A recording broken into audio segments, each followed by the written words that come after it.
The Igbo Landing story. In late 1802, some Igbo were captured by local slavers.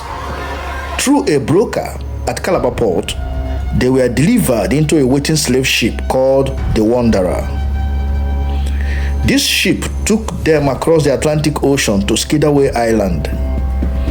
From one of the holding pens in a local slave market in the island, a Savannah importer, Mr. Maine, sold 75 of the Igbo captives between $500 and $100 per head to agents of two cotton planters, Thomas Spalding of Sapelo Island and John Cooper of Cannon's Point on St. Simon's Island in Georgia. The captives were packed under the deck of a smaller ship called the Schooner York for the voyage to St. Simon's Island. On course near the Dunbar Bluffs in May 1803, the Igbo were whipped by Cooper's overseer, Mr. Blue, and they rebelled. They took control of the ship.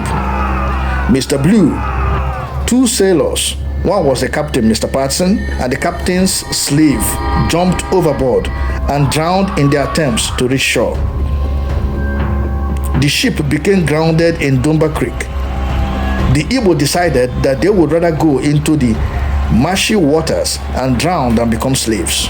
Under the direction of a leader, they disembarked and turned into the creek from the landing, singing a hymn.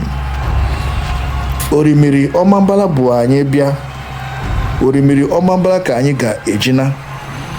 The water spirit Omambala brought us. The water spirit Omambala will carry us home. About 13 captives drowned.